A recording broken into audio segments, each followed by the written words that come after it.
Beaucoup de personnes qui me regardent sur la chaîne qui vont être intéressées par l'expatriation. Un des plus gros freins, c'est quand ils ont des enfants. Ils se disent, est-ce que je vais pas trop le bouleverser? Est-ce que ça va pas être un traumatisme? Pour ma part, moi, c'était ce que j'ai dit à mon père aussi, c'était le meilleur choix qu'ils aient fait pour moi de toute leur vie, je pense. Est-ce que tu te sens comme un étranger quand tu rentres en France? Je vais m'acheter un truc, je vais aux toilettes, je reviens. Je me suis pas dit, on va prendre mon ordinateur, mon portefeuille et mon téléphone. Et je crois que le loyer, mon père, de mémoire, il paye entre peut-être $200 par mois, peut-être $400, quelque chose comme ça. Mais... La fiscalité. C'est assez drôle parce qu'en fait, c'est moins taxé que la France et pourtant c'est un pays communiste. C'est parti pour un petit podcast avec Alex qui a passé 17 ans en Asie. On s'est rencontrés totalement par hasard il y a 6 mois, quelque chose comme ça. Ouais, ça commence en avril, je crois. En avril 2024. Dans le gym d'un hôtel que j'affectionne particulièrement à Bangkok, et c'est une des rencontres qui m'a le plus marqué avec un abonné, parce que tu m'as dit c'est grâce à toi que je suis dans cet hôtel. Et enfin pour moi c'était ça matérialisait en fait mon impact d'une certaine manière, puisque c'est un hôtel assez luxueux, et je me suis dit purée, c'est cool, les conseils que j'ai pu donner sur YouTube, ça lui permet de rester aussi dans cet hôtel, donc c'est super. Enfin pour moi c'était très concret, et donc ça a été une rencontre marquante pour moi. Et du coup on a déjeuné ensemble, tu m'as raconté un peu ton parcours. Je me suis dit, il faut qu'on partage ça avec l'audience. C'est super intéressant, le fait que tu aies passé quasi les 2 tiers de ta vie en Asie, en fait. Et donc, avec un passage par un pays qui est quand même assez méconnu, le Laos. Et puis ensuite, la Thaïlande maintenant. Donc, on va parler de tout ça. Si tu peux commencer par une petite présentation, on va dire, en surface de toi. Et puis ensuite, on va justement rentrer dans les différents points de ta vie. Alors, du coup, donc moi, j'ai grandi à Montpellier. Quand j'avais 11 ans, j'ai bougé donc au Laos. Mon père, il habite là-bas depuis 95. Il est restaurateur. Il avait un restaurant donc saisonnier à côté de Montpellier, dans le sud de la France. Okay. Et chaque été, il tenait le restaurant. Et les hivers, en général, il est passé tout le temps au Laos. Il était un peu digital nomade avant l'heure, quoi. Et du coup, quand j'ai eu 11 ans, donc mes parents étaient séparés depuis que je suis petit. Quand j'ai eu 11 ans, je suis parti là-bas. Je les rejoins au lycée français, au Laos, à Vientiane. J'ai fait toutes mes années collège et lycée là-bas. Et après, je suis parti du coup en Thaïlande pour continuer mes études. J'ai trouvé une école de commerce en Thaïlande. Vers quel âge à peu près? J'avais 18 ans à ce moment-là. Ok. De toute façon, on va voir la chronologie et ce qui s'est passé dans chacune de ces choses. T'as quel âge maintenant? Je sais plus si tu Là, j'ai 28. 28? Ouais. Donc, t'es né en France, pas d'enfant? Pas d'enfant. Et donc, maintenant, t'habites en Thaïlande. Donc, on va commencer justement par le Laos. Comment ça s'est passé l'arrivée là-bas? Donc, tu as expliqué que tu as été là-bas parce que ton père aimait beaucoup le Laos et a décidé de s'y installer. C'est comme ça que tu es arrivé là-bas. Ça a été un choc culturel, j'imagine, si tu as fait tes premières classes jusqu'à 11 ans à Montpellier, arrivé au Laos, surtout quand tu es arrivé au Laos, c'est-à-dire il y a 17 ans. Il y a 17 ans. C'est pas le Laos d'aujourd'hui qui est pas le plus développé des pays d'Asie déjà. Donc, j'imagine qu'il y a 17 ans, ça devait être quelque chose, quoi. Ça devait être un... Alors, quand je suis arrivé, du coup, si je me trompe pas, c'était genre, je crois que plus de la moitié du pays vivait avec moins de $1 par jour, pour te dire, tu vois. Donc, au niveau c'est de la pauvreté, mais ça reste quand même en Asie où on sent pas, comment dire, c'était quand même, il y avait un choc culturel, mais ça reste quand même accueillant et très safe, mine de rien. Je suis quand même arrivé dans un environnement, donc le lycée français au Laos, c'est aussi, tu sens qu'il y a un héritage un peu colonial au Laos avec quand même pas mal de gens qui parlent français. Par exemple, les gens de mon âge, de 28 ans aujourd'hui, leurs grands-parents en général, ils avaient fait leurs études en français, en tout cas même au Laos, quoi. Et donc, quand je suis arrivé là-bas, donc rapidement au lycée français, on était, on va dire, il y avait 60-70% de Laotiens. 20% de français et 10% de toutes les nationalités confondues. Donc à l'école, si tu veux, ça allait. Je me sentais un peu comme dans un lycée un peu en France. Oui, il y avait cette ambiance tropicale, sympa, tu sais, les couloirs toujours en extérieur, les classes avec vue sur le Mekong, c'est sympa, tu voyais la Thaïlande de l'autre côté. Mais c'était plus à l'extérieur. Tu vois, quand tu rentres chez toi, ta maison elle est un peu en bois, entre guillemets, très traditionnelle. Les routes, l'infra, c'est pas du tout comme la France. Les routes, chemin de terre pour rentrer chez toi. À l'époque, même dans la capitale, dans Vientiane, tu te baladais, même dans les quartiers résidentiels. Et d'un coup, tu tournes dans la rue, puis tu avais une rizière, tu vois, genre un peu au milieu des champs, comme ça, un peu au milieu de la capitale, un buffle qui traverse qui traverse un peu la route comme ça. Donc c'était un peu un choc. Au début, un petit peu seul. Je me sentais un peu seul, le temps de me faire deux, trois amis à l'école et tout, mais ça allait très vite quand t'es jeune. En fait, la chance, c'est que tu t'es retrouvé quand même dans un cocon francophone avec cette école. J'imagine que si t'avais été, je sais pas, dans un pays où il y a absolument personne qui parle français et qu'on te met pas à une école française, ça aurait été encore plus difficile. Ouais, c'est ça. Je voudrais juste qu'on fasse un tout petit point géographique sur le Laos parce qu'il y a peut-être des gens qui nous regardent qui ne connaissent pas ce pays-là parce que c'est pas un pays ultra touristique. Est-ce que tu peux faire un petit point, dire où ça se situe, Alors, ouais, le Laos, c'est entre. Je te fais peut-être un piège Non, géographique. non, pas du c'est tout, bon pas du tout. Le Laos, c'est entre, on va dire, entre la Chine et la Thaïlande, pour ceux qui Ouais. le voient. Donc, t'as Mais le golfe de ils ont Thaïlande. plein de borders. En Ouais. fait, ils touchent avec 5 pays, il me semble. Ouais, c'est ça. Et c'est une enclave, ils et ont c'est pas une la mer. enclave, il n'y a pas la mer. Donc, au Laos, il n'y a pas d'accès à la mer. T'as le Mekong, si tu veux, en frontière naturelle avec la Thaïlande pour la plus grande partie. Et t'as aussi, donc, avec la Birmanie, si je dis pas, c'est ce qu'on appelle la zone du triangle d'or, si je me trompe pas. Et donc, Vientiane, ça va être au niveau, si tu veux, Qui est la capitale. qui est la capitale, du coup. Donc collé à la Thaïlande, t'as Vientiane avec le Mekong qui passe, et de l'autre côté du Mekong, tout simplement, c'est la Thaïlande. Donc t'as quoi, une centaine, 200 mètres, ça dépend de la crue, ça va dépendre de la taille du Mekong. Mhm. C'est quand même au niveau de l'avion, comment dire, t'es à 1 heure au final donc de Bangkok depuis Vientiane. Et après, t'as pas mal de villes, que ce soit chinoises, que ce soit aller en Hanoï, Cambodge aussi, voilà, ouais. t'as Cambodge, le Vietnam autour. Bon, la Birmanie, un peu compliqué. Un peu pour compliqué y en ce aller, moment. donc ouais, c'est pas le meilleur endroit touristique, on va dire. Donc c'est petit pays enclavé. Petit pays, ouais, c'est ce que j'allais rajouter. 7,6 millions d'habitants au moment où on fait cette vidéo. Ouais. C'est l'un des pays les moins densément peuplés de la région en termes de la superficie versus le nombre d'habitants. Ça a été l'un des pays les plus bombardés de l'histoire de l'humanité. Ça, c'est drôle. Et ça a du coup beaucoup perturbé le développement. Au-delà déjà du fait qu'ils n'ont pas d'accès à la mer, en plus de ça, ils ont beaucoup de problèmes avec les champs qui sont avec des... Parce qu'en fait, sur les bombes qui ont été lâchées, il y en a 30% qui n'ont pas explosé, ce qui fait qu'il y a beaucoup du territoire qui n'est pas exploitable, qui n'est pas cultivable, et donc ça crée des problèmes sur le développement.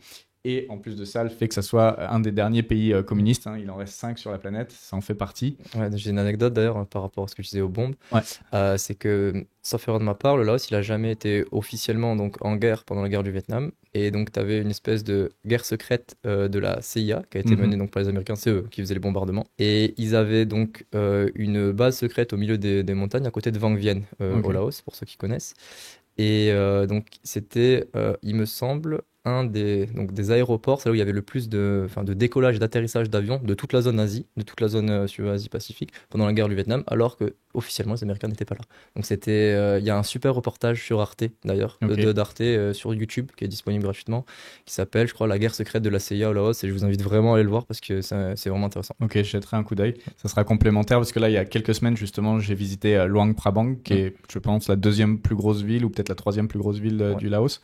Et il y a un musée, un centre sur justement les bombardements, et c'est assez intéressant de voir cette histoire, et je pense que ça sera un bon complément que de regarder ce documentaire. Ouais, franchement c'est top. Repassons à ta vie.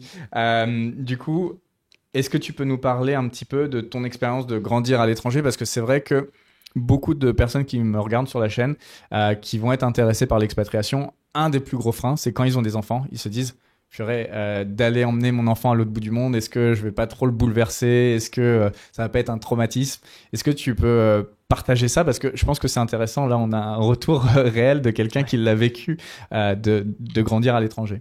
Alors, pour ma part, moi, c'était ce que j'ai dit à mon père aussi, c'était le meilleur choix à mes parents, le meilleur choix qu'ils aient fait, enfin, pour moi, de toute leur vie, je pense. Ok.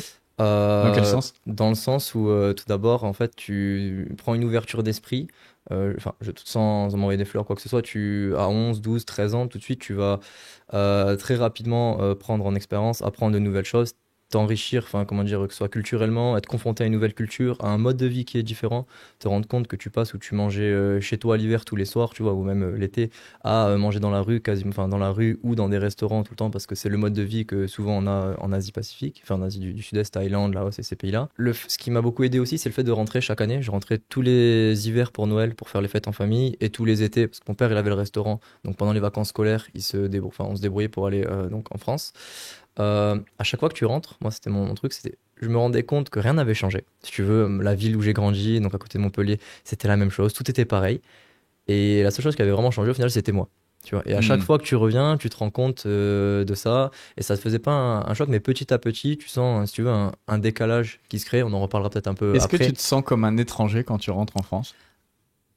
Alors, c'est bizarre parce que pas vraiment, du coup, c'est mon pays, c'est mes valeurs et c'est ma culture et tout ça.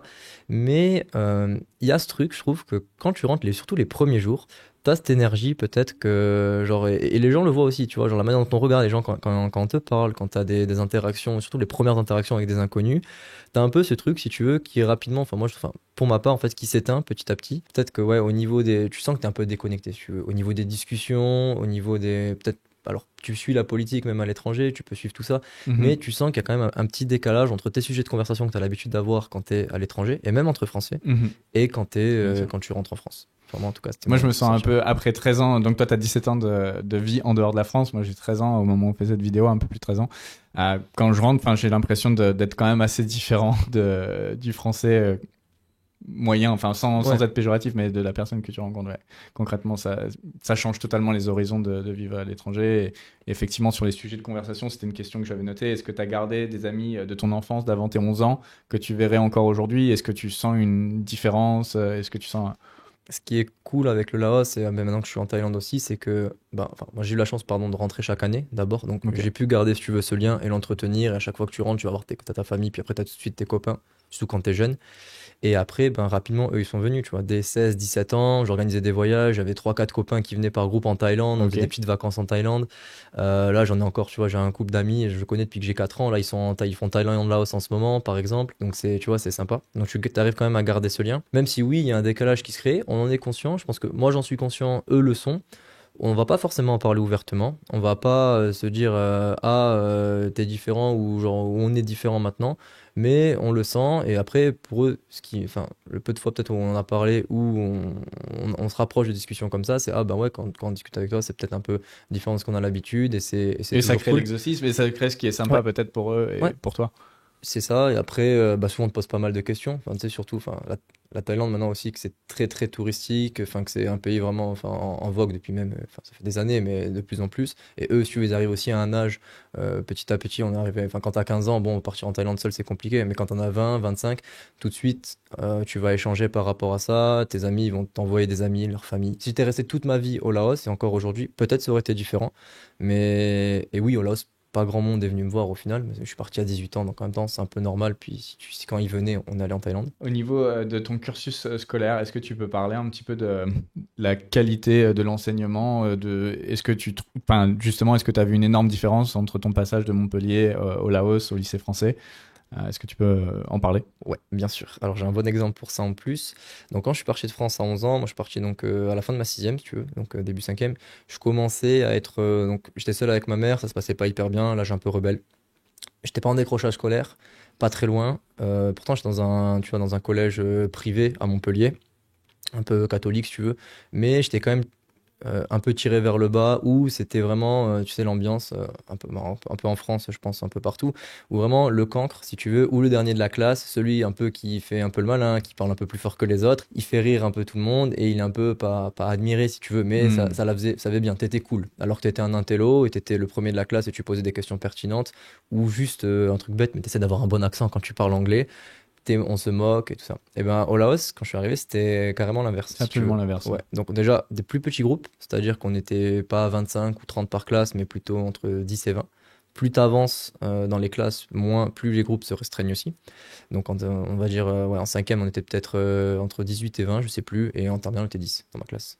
En gros, ce qu'il faut retenir, c'est qu'en Asie, ça pousse vers l'avant, alors que l'inverse en Europe, en Occident, le cancre est limite glorifié. Alors qu'en Asie, c'est celui qui est très bon, qui est le plus discret, qui a les meilleures notes, qui est glorifié. C'est ça, entre guillemets. Et après, dans la culture laotienne et thaïlandaise aussi, il y a ce truc où tu dois pas stand out. Tu sais, tu dois pas te séparer de la masse, te démarquer, exactement. Le clown serait mal vu. Voilà, le clown serait un peu mal vu, ça se fait pas. Tu respectes aussi vraiment l'enseignant parce que l'autorité. Il y a l'autorité et tu sais très bien que si l'enseignant, en plus là c'est pour les Français, tu peux avoir des bourses ou sinon c'était quand même, si on peut parler de prix, voilà, à cette époque-là, ouais, c'était je crois 4500 $, quelque chose comme ça pour les Français. Pour les autres nationalités, pour l'année. Okay. Et pour les étrangers, de mémoire, c'était 6000. Pour les Laotiens, quelque chose comme ça. Ce qui représente un vrai budget pour le Laos. Ouais. Voilà, c'est ça. Plusieurs avantages après aussi que tu as, ça fait évidemment un tri, ça vient tout de suite, si tu veux, filtrer un peu les gens qui viennent. Et donc, tout de suite, les Laotiens qui vont être là, ou peu importe la nationalité, c'est des gens dont déjà les parents, ils vont avoir... Il y avait une école internationale qui était beaucoup plus chère, je crois qu'on était à 10-15 000 $ par an, qui ont déjà fait le choix de les mettre au lycée français, donc par les valeurs que ça défend, parce qu'il y a un héritage peut-être là un peu français, parce que la qualité de l'enseignement est quand même assez bien reconnue, ils ne voulaient pas forcément les mettre dans le système international. On sait très bien aussi que derrière, ça t'ouvre beaucoup de portes pour rentrer et suivre tes études en France. Tu peux avoir aussi, même les Laotiens, quand tu as des bonnes notes, tu peux avoir des bourses d'excellence en France. C'était possible. Et donc, si tu veux, voilà, tu te retrouves. Au final, moi, mes copains de classe, c'était, il y en avait, c'était des fils de ministres, il y en a, c'est petits-fils du président, il y en a, c'est des fils, par exemple, d'ambassadeurs, tu vois, de consuls, de choses comme ça. On se tire un peu les uns vers le haut, tous les uns et les autres vers le haut. Il suffit d'un ou deux cancres, même dans un gros groupe de 20-30 élèves, pour tirer le niveau général du groupe vers le bas de plusieurs dizaines de points, tu vois. Alors que pour l'effet inverse, il faut un nombre d'élèves très studieux et très bons pour monter le niveau global de la classe. Ça n'a rien à voir, je crois qu'il en faut, genre, le ratio, je vais pas dire de bêtises, beaucoup plus, 2, 3, 4, quelque chose comme ça, quoi. Donc ça va très vite. Et après, en terminale, t'es sur du cours quasiment particulier, tu comprends pas un truc, le prof, t'es 10 dans la classe, il peut venir, s'asseoir 15 minutes avec toi et t'expliquer pendant que les autres font les exercices et prendre ce temps-là. Donc globalement, si on peut résumer ton expérience en quelques points, c'est que ça a été des petits groupes, un enseignement vraiment de qualité, et également un bon terreau parce que autour de toi, les élèves cherchaient à aller vers le haut et c'était un bon milieu, donc plutôt pas mal. Et peut-être qu'aujourd'hui aussi, ça te permet d'avoir des bons contacts, des bonnes connexions, possiblement. Évidemment, c'est vraiment le truc. Alors, tous mes amis du Laos, via des groupes WhatsApp ou autres, pour la plupart, on reste en contact. Et même pour eux, tu vois, genre le fait d'être laotien, d'être à l'école avec des étrangers, des Français, quand eux, ils sont arrivés en France après leurs études, parce que la plupart sont allés en France, sinon Australie et US, mais la plupart c'était la France. Donc pareil, des fois, ils avaient, tu sais, genre, c'était assez cool cet échange où eux, ils te demandaient, ils préparaient leur venue en France, si tu veux, et en tant que Français, ils disaient, ah, c'est comment, enfin, tu vois, je vais aller à Paris, c'est comment, tu vois, et il y a cet échange aussi qui est sympa, que j'ai pas pensé à dire avant, qui est aussi cool. Question rapide, tes enfants, tu les mettras où? Lycée français, enfin école française, école internationale ou une école locale? Alors, dure question. Plutôt dans un lycée français, je dirais. Après, je pense que ça va dépendre de l'endroit. Moi, ce que je vais privilégier, ça serait plutôt, on va dire, la taille de l'établissement. Je pense que plus tu vas dans un grand établissement avec des grands groupes, plus ça va devenir plus la qualité de l'enseignement, en tout cas personnel pour ton gosse, risque de baisser, ce qui est normal. Après, je dirais... Parce que tu as eu, désolé de te couper, mais tu as eu cette expérience vraiment avec des si petits groupes parce que c'était là-haut, c'était Vientiane. Si tu avais été dans une plus grosse ville, je sais pas, à New York, le lycée français de New York, j'imagine que ça aurait été... c'est plus grand, ça peut être un peu... Tu aurais eu un service une éducation moins personnalisée. C'est possible, je sais pas, il faudra peut-être regarder aussi les taux de réussite au bac, tu vois, selon les lycées français à l'étranger. Mais moi je mettrais ça en avant, mais oui, par rapport à la France, en tout cas, il y a aucun débat. Et moi, je sais que si j'étais resté en France, j'aurais probablement été en échec scolaire, j'aurais eu des moins bonnes notes sur toute ma scolarité aussi. Et puis la petite anecdote aussi, c'est que je suis rentré, je me suis dit à la fin de ma troisième, allez, je vais aller faire un an de lycée, je veux retourner en France. Je comprenais pas la chance que j'avais, je voulais tester aussi autre chose. Et j'étais tout simplement en échec scolaire. Je suis allé en France, je suis allé au lycée, j'ai fait un an de lycée, puis ça s'est très très mal passé. Je suis vite retourné en Laos et j'ai refait une seconde parce que et là, c'est reparti bien. Et c'est reparti nickel, ça s'est bien passé et voilà. Bon, du coup, très bonne expérience côté éducation. Est-ce qu'on peut parler un petit peu de la vie justement au Laos? Donc, les points qui sont importants souvent qu'on nous demande. Sécurité, tout à l'heure, tu as dit que c'était assez safe. Tu t'es toujours senti bien? Toujours senti très bien. Moi, le peu que j'ai passé de temps, là, à peine une semaine, pareil, c'était très sécuritaire. Santé, est-ce que tu as eu besoin d'avoir un accès au son ou pas? Est-ce que c'était... Alors, j'ai eu cette chance-là d'avoir jamais eu de graves accidents de la route, jamais de gros problèmes de santé, en tout cas plus jeune. À l'époque où moi j'y étais, donc c'était de 2009 à 2016 à peu près. Les hôpitaux au Laos, même à Vientiane, c'était vraiment pas terrible, c'était avec quelque chose de grave, c'était plutôt hélicoptère et Udon Thani. Donc l'hôpital le plus proche, Udon Thani, c'est une ville qui est au nord de la Thaïlande, qui est allée, on va dire, en voiture 1h30 de Vientiane. Tu peux passer par un pont, le Mekong. Et là, tu as des bons hôpitaux. Enfin, tu connais la qualité des hôpitaux en Thaïlande. Franchement, c'est vraiment très, très sérieux. Je pense qu'on peut dire que c'est mieux qu'en France aujourd'hui. Je pense, je pense, Donc, si tu avais un grave accident, c'était mieux d'éviter d'aller à l'hôpital au Laos, en tout cas. Donc, c'était plutôt hélicoptère, chose comme ça. Mais en tout cas, ça m'est jamais arrivé. C'est jamais arrivé à qui que ce soit que je connais donc, autour de moi. Donc, ça va. Aujourd'hui, on a très très cher, mais tu as des Chinois, il y a des investissements donc chinois, coréens qui sont arrivés, qui ont parce que on en parlera plus tard, mais tu as un gros afflux de Chinois et de Coréens au Laos. Donc, ils se sont rendus compte, OK, il va y avoir une demande en soins et tout ça de la part des Chinois et des Coréens. Donc, le business marche, finalement, le business de la santé et de l'hôpital. Et donc, ils ont créé des hôpitaux qui sont apparemment, je suis jamais allé encore une fois, mais de réputation de ce qu'on m'a dit, ils sont vraiment très bien. Okay. Par contre, ils s'allument quand on parle de plusieurs centaines de dollars la chambre d'hôpital par nuit. Et la moindre donc, pour opération. quelqu'un qui aurait un souci, il faudrait mieux encore qu'il aille à Udon Thani ou. Assurance santé internationale, faut être assuré. En tout cas, ça, c'est le truc, c'est que t'as pas la sécurité sociale, il y a pas ça, et ça, c'est quand même, c'est vrai que c'est magnifique en France, mais bon, au final, si c'est gratuit. Les gens le payent. C'est absolument pas gratuit. Si c'est gratuit, les gens, de un, le payent, et puis, comme c'est gratuit, tout le monde y va pour peut-être pas toujours des bonnes raisons. Et quand on a vraiment besoin, c'est bouché. T'as 6 mois de rendez-vous t'as un problème au cœur, t'as 6 mois de rendez-vous sur un cardiologue, quoi. Ouais, alors que dans la plupart des pays où on vit, hors Occident, presque du jour pour le lendemain, on peut avoir les rendez-vous avec des spécialistes. Donc c'est quelque chose quand même qui est plutôt agréable. Et très qualifié, hein, en plus. Souvent qu'on fait leurs études aux quatre coins de la planète, dans les meilleures écoles, donc il n'y a pas de souci. Nourriture. Nourriture, c'est ceux qui connaissent. Est-ce que ton palais français a été chagriné quand t'es arrivé là-bas? Alors, à Vientiane, non. Il y a beaucoup de Français, du coup. Donc, oui, il y a une vraie demande. Enfin, t'as tous les trucs. Il y a une vraie demande. Il y a les boulangeries, il y a des pâtisseries, il y a. Tu retrouves bien. Il y avait donc. C'est toujours le cas, ça existe toujours. Petite pub, on lui fait à Jean-Pierre du Vendôme, ça s'appelle ce restaurant. C'était donc un restaurant français que de la bouffe française. Et le plat du jour, à l'époque, était à 22 000 kips. Et 1 euro, c'était 11 000 kips. Donc, c'était 2 euros le plat du jour. Et c'était incroyable. T'avais des escalopes, t'avais tous les plats français qu'on aime bien, que tu peux trouver en brasserie parisienne. Tu les avais. Je crois que t'avais même l'entrée. Tu peux choisir l'accompagnement, purée, pâtes et tout ça. Donc, c'était pas très bouleversant. Non, pour ça, c'était vraiment cool. Pour tout ce qui était nourriture. Et puis, t'as aussi toute la nourriture, au final, laotienne qui est très proche de la nourriture thaïlandaise. Et après, tu as aussi des restaurants donc un peu internationaux, entre guillemets. Et ce qui était cool, pas de fast-food, pas de McDonald's. Il y a toujours pas aujourd'hui McDonald's au Laos. Je crois qu'il n'y a pas de Starbucks non plus. Il y a un petit Amazon Café qui est arrivé. C'est pour ceux qui habitent en Thaïlande, qui connaissent la Thaïlande. Voilà, il y a ça, mais c'est très, très... Il n'y a pas trop de chaînes, etc. Il n'y a pas de chaînes, il n'y a pas tout ça. Et donc, donc pour la nourriture, c'était franchement... enfin, moi, en tout cas, rien ne m'a manqué. Un peu, allez, quand t'es vraiment amateur de fromage et de charcuterie un peu fine, qu'il y a un type de fromage que t'aimes bien, que t'as l'habitude peut-être d'aller, pas le prendre au supermarché en France, mais d'aller plutôt dans les fromageries, choses comme ça. Là, oui, bon, là, en termes de choix, forcément, tu perds un petit peu. Mais de manière générale, non, j'ai jamais senti. Un truc qui m'a marqué à Luang Prabang, justement, c'est qu'il y avait une petite épicerie fine avec des produits reflets de France, etc., importés de France totalement. Donc, c'est assez rare de retrouver autant de produits français, donc assez facile de ce côté-là, j'imagine. Pas trop de bouleversements si tu voulais rester dans un cadre gastronomique français, on va dire. Coût de la vie au Laos.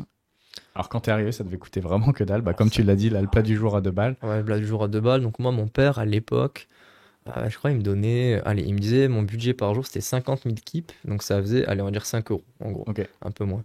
Et j'avais... déjà plus que tous mes copains, tu vois, quasiment. Genre, j'étais vraiment royal et je pouvais. J'avais une moto, donc à 14 ans, il m'a acheté une moto 250 cm3, donc pas de permis, le casque une fois sur deux.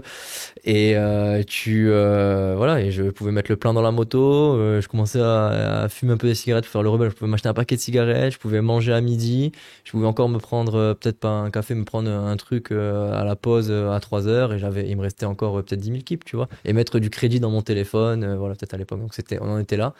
Donc tu vivais, moi je vivais très bien. Allez, on va dire avec, même c'était trop, mais 10 euros par jour pour manger et pour tes petites activités, choses là, ça passait très bien. Et je crois que le loyer, mon père de mémoire, il payait entre 250, le moins cher peut-être $200 par mois, une maison très correcte, jusqu'à peut-être, on a bougé 2-3 fois jusqu'à peut-être $400, quelque chose comme ça. Mais on était sur ces prix-là très bien placés dans Vientiane, donc c'était un coût de la vie vraiment, vraiment, vraiment. Aujourd'hui, tu dirais quel budget il faudrait pour quelqu'un qui voudrait vivre au Laos, à Vientiane par exemple, dans la capitale, bien placé, avoir une vie sympa Alors, ça a un peu augmenté, mais comme le KIP, c'est pas mal. Donc la monnaie locale. Ouais, la monnaie locale, le KIP, il est passé de 10 000. Aujourd'hui, on a 21 000 ou 22, peut-être 23 000 aujourd'hui. 23 000 KIP pour 1 euro. Donc, oui, il y a eu de l'inflation. Oui, c'est un peu plus cher, mais le fait que la monnaie soit tombée, ça a quand même pas mal aidé, même si la hausse dépend beaucoup d'importation, et d'import et tout ça. Tu t'en sors bien, mais je dirais, ouais, les loyers en tout cas, ça c'est sûr, ils ont augmenté. Je pense que tu veux la même chose que moi j'avais, on est peut-être dans les 400, 600 dollars peut-être, je pense, peut-être dans ces eaux-là. Et après, je dirais que pour la vie de tous les jours, ouais, peut-être faut. Après, ce qui est dur à dire, c'est que moi j'étais étudiant, tu vois, à l'époque aussi, donc Non, mais là, dans ta vie ouais, actuelle, tu vois, dans ma d'un vie jeune actuelle, adulte, c'est quoi ouais, l'enveloppe budgétaire que tu... ouais, je dirais, allez, pour être bien à Vientiane, ouais, 1000-1500 dollars, tu commences à, je pense que tu peux vivre très T'es dans correctement, le haut manger du au panier avec restaurant, ça. pas dans le haut du panier, mais t'es bien, tu vois, t'es bien. Ah, ok. Après, ouais, tu peux aller, enfin, il y en a pour tous les budgets aussi, même Ouais, dans mais les pays. après, c'est quand même Ouais. assez capé. Il n'y a pas non plus beaucoup de trucs de luxe. Non, c'est vrai. Mais pour les Chinois, c'est des trucs. Alors, toi et moi, on n'ira jamais. C'est Ouais, assez niché. Mais tu sais, c'est les hôtels un peu à la chinoise ouais, ou des karaokés ou des choses comme ouais. ça. Et les prix, ils sont juste délirants pour businessman chinois. C'est le target. Ouais, j'ai Et, vu. et ouais, donc, il y a des trucs un Il y peu a comme un ça. Wanda, c'est une chaîne justement asiatique très haut de gamme. Ils en ont mis un Vietnam. Donc, Ouais, ouais. c'est des trucs. Ensuite, comment tu vois le pays se développer là, depuis que tu es parti Alors, on sent qu'il y a une très forte pression de la Chine qui veut venir, qui veut arriver, qui veut. Franchement, les Laotiens, ils n'auraient pas bloqué, ils n'auraient pas mis un stop aux Chinois, ils auraient tout racheté hein, déjà. Donc, ils y arrivent parce qu'ils se marient avec une Laotienne, ils achètent soit au nom de la Laotienne, soit ils font un enfant avec, puis ils mettent tout au nom du gamin. Donc, petit à petit, ils y arrivent. Mais les Laotiens, c'est quand même, depuis, tu vois, c'est un peu dans la culture aussi, ils sont ce petit pays, si tu veux, avec un peu, peut-être un petit peu un complexe, un peu d'infériorité par rapport à tous leurs grands voisins, si tu veux, et ils Mhm. se protègent aussi. Et je pense qu'aussi, une des forces peut-être du Laos, c'est ils sont conscients peut-être du fait qu'ils soient pas autant développés que tous leurs voisins. Ben, le fait de ne pas avoir accès à la mer aussi, t'imagines, enfin, l'impact que ça a sur l'économie, et ça depuis toujours, quoi. Plus Euh, le communisme. ouais, ouais, plus le communisme. Mais bon, Ils sont le pas communisme, gâtés. on en reparlera, ouais, on en Ouais. reparlera après, mais c'est. Voilà. Disons que je pense qu'ils voient peut-être l'exemple à ne pas suivre. Mhm. Tu vois, peut-être la Thaïlande, par exemple, qui est partie à fond avec les Américains qui sont arrivés, puis qui suit vraiment un modèle plus capitaliste américain, avec un mal développement peut-être dans un sens, tu vois, enfin peut-être pas un mal développement, mais tu vois, un développement peut-être moins contrôlé, tu vois. Mhm. Ils font quand même, je pense qu'ils sont conscients de ça, mais d'un autre côté, la pression chinoise, elle est tellement forte. Des Coréens aussi qui arrivent beaucoup, donc c'est assez drôle parce que t'as carrément des services, donc t'as des restaurants où tu rentres dans le restaurant, ça parle en chinois ou en coréen. Ça te parle même pas en laotien, tu vois, donc il y a Bah, une ici aussi telle en, demande. en Thaïlande, Ouais. t'as des restaurants maintenant tout en russe ou en coréen, ouais, dans Ben, certains endroits. c'est la même chose au Laos Ouais, depuis, ouais, on va dire une petite, allez, bon, ça fait une petite dizaine d'années que je suis parti, quoi, en gros. ouais. Et ça, voilà, petit à petit, on va vers ça. Quand même, en termes d'infrastructure, ça a pas mal avancé aussi. T'as un train avec, comment dire, la nouvelle route de la soie chinoise, donc investissement massif aussi. Ils ont fait un train qui relie, je crois, Kunming à Vientiane. Et après de Vientiane, tu peux aller jusqu'à Bangkok en train aussi. Mais je Ok. crois que leur but, si je dis pas d'erreur, c'est d'aller carrément jusqu'à Pattaya, relier, enfin, genre même plus bas. Ils veulent aller vraiment jusqu'à peut-être Phuket, quelque chose comme ça. Le train, il est top. Ok. Enfin, seul problème, c'est un peu, je sais pas si t'es déjà allé en Chine, t'as déjà pris le train en Chine. Ouais. Tu sais, c'est un peu comme un check-in d'aéroport quand t'arrives à la Ouais, gare. ouais. Passeport, tu peux Mhm. pas rentrer, contrôle des bagages. C'est le seul C'est truc. moins smooth qu'en Ouais, Europe où justement ouais, c'est bien, il n'y a pas de friction quand on prend ce type de voyage par rapport à prendre un avion. ouais, c'est ça. Mais Et par là contre, tu l'as par ouais, contre. là tu l'as. Voilà, ça sert un peu à rien. En Chine, avec le monde qu'il y a, moi j'étais impressionné. Hein. En Chine, quand ils ont, finalement, tu dis il y a 500 personnes devant moi, je vais jamais là. En France, tu serais jamais rentré dans le train. Là, Avec ils la ouvrent les discipline, portes, il y a ça tout le monde va. qui rentre, c'est magnifique, Ouais. quoi. Donc voilà, t'as pas besoin de ça. Mais bon, c'est le seul, on va dire, problème. Mais sinon, le train, il est super propre. Il est accessible. Je crois qu'on est sur un Vientiane Nong Prabang. Je vais pas dire d'erreur, mais je crois qu'on est à 20 euros peut-être, ou un peu plus, ou 30 euros, je sais plus. Ça dépend de la classe que tu prends. Mais il est nickel, quoi, le Ouais. train. La vue, elle est magnifique aussi. Et tu sens aussi qu'il y a tout un développement autour des axes, si tu veux, enfin, comment dire, t'as une route qui arrive et pam, t'as des villages qui pop un peu, qui Comme des arrivent un peu champignons autour, ouais, autour. comme des champignons. T'as ça. Aujourd'hui, t'as une autoroute entre Vientiane et donc Vang Vienne, qui est un endroit un peu plus festif. Enfin, donc à Vientiane, peut-être on peut en parler un peu plus tard, mais Vientiane, tu fais pas, comment dire, tu fais 2-3 jours là-bas maximum en tant que touriste et t'as fait le tour. Ouais, c'était justement une des questions que je voulais te poser. Quelles sont On en les parle. meilleures villes pour ceux qui nous regardent, soit Ouais. pour s'expatrier ou pour juste visiter le pays? Ouais. Qu'est-ce que tu Je recommandes? dirais ouais que donc bon Vientiane si vous n'avez pas le temps t'es pas obligé d'y passer tu vas pas Ouais. rater grand chose honnêtement même 1 à 2 nuits, ce que je dis à mes amis. Une nuit, c'est bien. 2 jours, une nuit, tu peux faire vraiment le tour. Et après, Van Vienne, c'est sympa. Surtout pour, on va dire... c'est une ville festive, c'est une ville un peu festive. Tu as pas mal d'activités en extérieur. Enfin, c'est tout en extérieur. C'est au milieu des montagnes, super beau. Moi, mon père, par exemple, quand j'ai eu mon bac et que je suis parti donc, du Laos, lui, il était bien à Vientiane, mais il n'avait pas forcément de raison, tu vois, d'y rester. Et parce qu'il travaillait sur l'ordinateur à distance, donc il s'est dit, allez, ben, je vais aller à Van Vienne, tu vois. Et il s'est trouvé un super terrain là-bas, face aux rizières avec les montagnes derrière en arrière-plan, le soleil qui se couche vraiment genre paradisiaque, enfin, comment dire, très, très, très, tropical. Il a payé, tu me diras, papa, si je me trompe, mais 1 500 $ les 5 ans de location, et le terrain, il fait 40 mètres par 100 mètres. Il a construit sa petite maison dessus. Il n'y avait pas d'électricité. Il a fait venir l'électricité. Ça lui a coûté, allez, on tire 1000 ou 2000 balles en plus peut-être. Et puis voilà, puis il était trop bien, quoi. Ça lui avait coûté vraiment pas grand-chose. Pour revenir sur les villes, Van Vienne, très sympa. La rivière, les montagnes, beaucoup de trek, de choses comme ça à faire. Et après, Luang Prabang, où toi t'es allé, il y a plus un côté culturel. Il y a aussi des très belles cascades à côté. Je sais pas si Je suis pas allé, ouais, mais j'ai vu. Enfin, j'ai vu les excursions qui étaient proposées. Le souci, c'est que j'ai tellement voyagé, c'est que ça me fait suer de faire 1h30 de voiture pour voir une cascade. Enfin, 50e cascade, quoi. J'en ai vu plein toute ma vie. Donc parfois, je n'arrive pas à me motiver à aller les voir. Je suis désolé pour ceux qui vont être un peu déçus de ça, parce que c'est vrai que les gens, ils aiment bien tout voir, mais je vais plutôt regarder l'intérieur de la ville, s'il y a quelques musées intéressants. L'expérience culinaire, moi, c'est aussi ça qui est important, de manger un petit peu, de voir ce qui se passe. J'ai super bien mangé à Luang Prabang. Par contre, si je peux partager mon retour, j'y suis allé 5 nuits.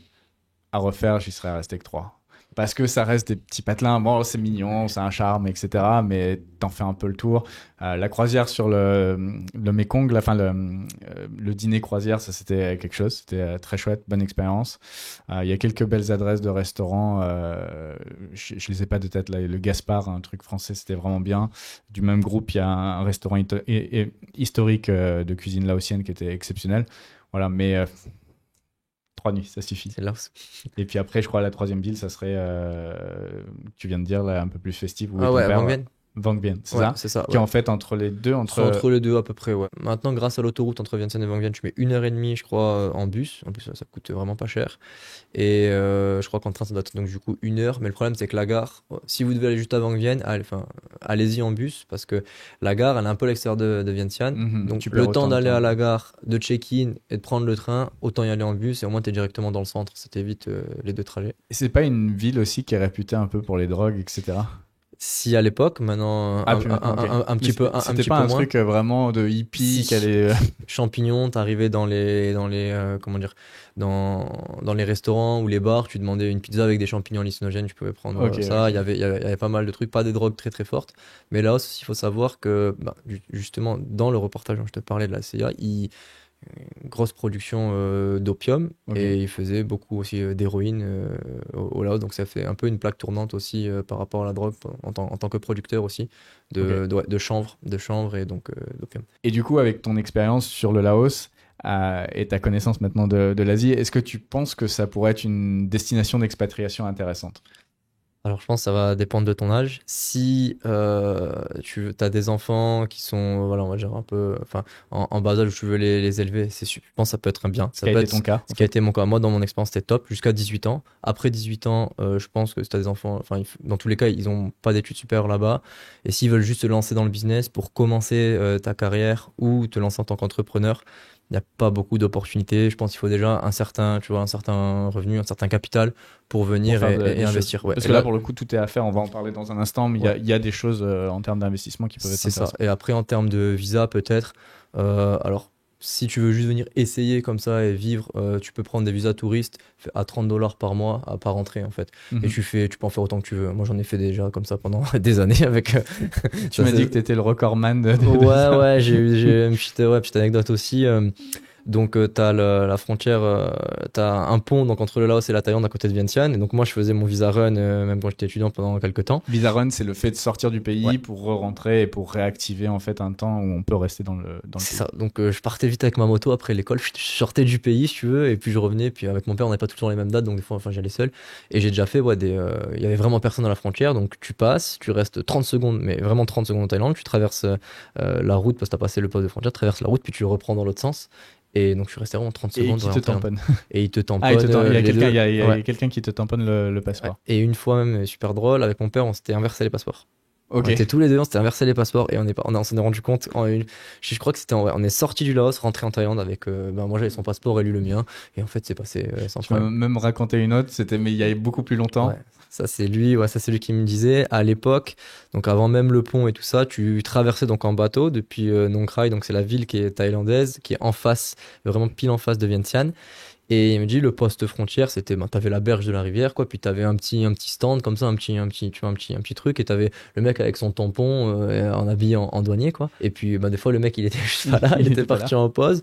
Et toi, tu passais, tu tamponnais toi-même, quoi, tu Il prenais laissait le son tampon. Ouais, il laissait son tampon. Mon père, il me dit, j'ai déjà tamponné mon truc moi-même avec mon tampon d'entrée, puis je suis rentré. C'était vraiment, Bon, c'est notre époque. très détente. Ouais, c'était notre époque. C'est notre époque. Ok, du coup, c'est un environnement qui est assez calme. Mhm. Pour ceux qui ont besoin d'activités, etc., ça va vite être ennuyeux un peu le Laos.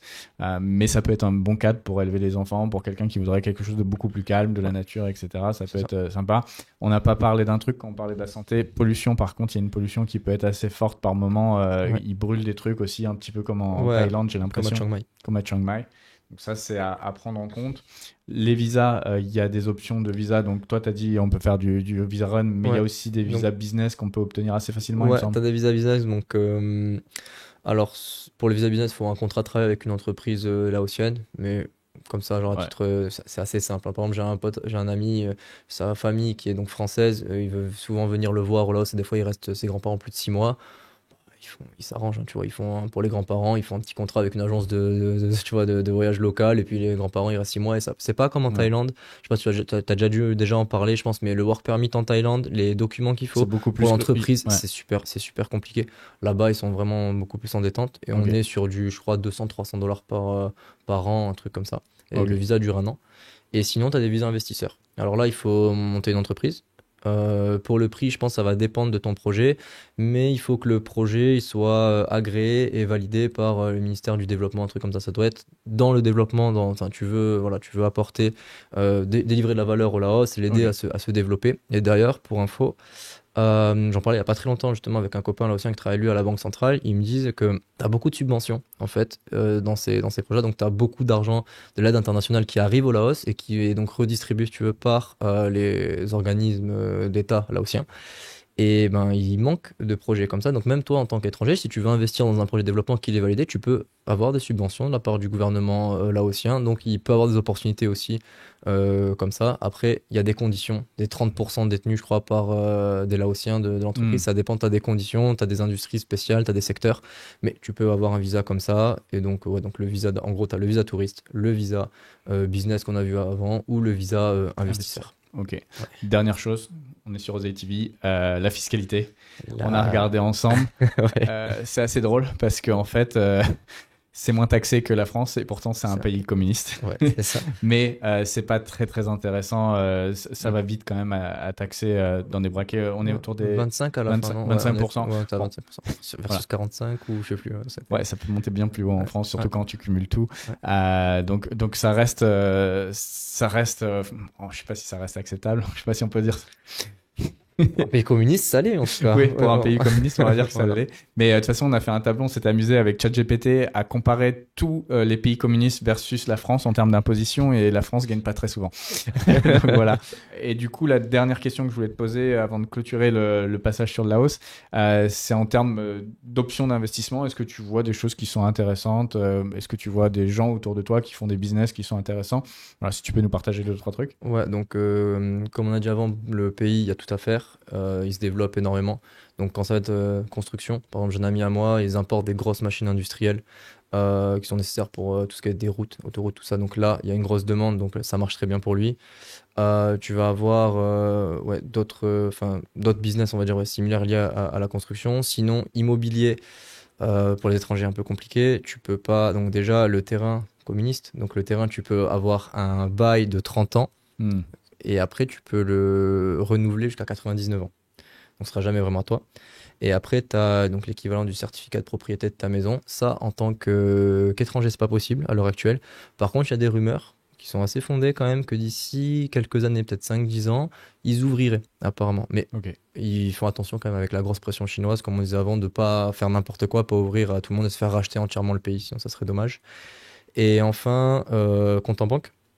Alors dans la finance, donc il faut quand même rester prudent parce que le Keep laotien est quand même assez volatile. C'est un peu je mettrais pas grand chose là-dessus. Voilà, c'est un shitcoin, mais tu as des très très beaux taux dessus par contre. Ouais, mais forcément pour combler l'inflation. Forcément. Petite parenthèse, venez pas au Laos avec des bahts parce que quand tu vas vouloir changer ton baht en Keep, tu te fais détruire. Par contre, dans d'autres sens, avec du franc suisse, des euros, tu as des choses très intéressantes à faire. Moi, j'ai utilisé quasi que des dollars. J'ai même pas changé vraiment d'argent. C'est-à-dire que souvent, on va te rendre en Keep. J'ai pas été dans un bureau de change. Sinon, le dollar est accepté partout. En fait, ils font l'addition en dollars. C'est ça. Et ça pose aucun problème. Et le baht aussi, mais essayer de pas en avoir. Et donc, tu peux avoir au Laos, tu as même des banques qui proposent des comptes en banque en euros. Donc, tu peux avoir euros, dollars et en Keep laotien. C'est quoi les grosses banques majeures? Les grosses banques, tu as la BFL, donc la Banque Franco-Lao, qui dépend de la BRED, qui est le groupe Banque Populaire Caisse d'Épargne.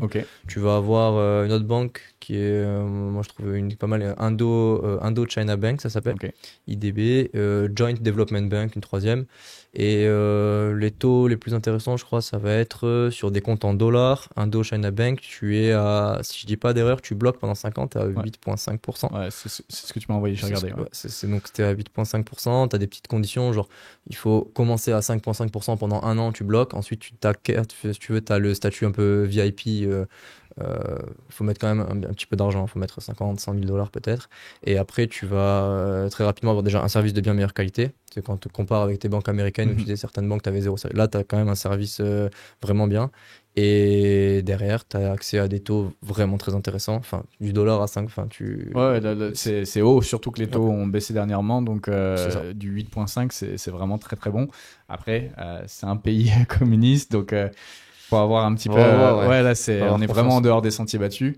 Dans les trucs les plus hardcore que j'ai fait comme ça, je suis allé Biélorussie, Ouzbékistan. Ouzbékistan donne pas mal aussi. J'ai fait. Qu'est-ce que j'ai fait comme ça? Turquie, c'est un peu moins hardcore, beaucoup moins hardcore, mais enfin leur devise elle est pourrie.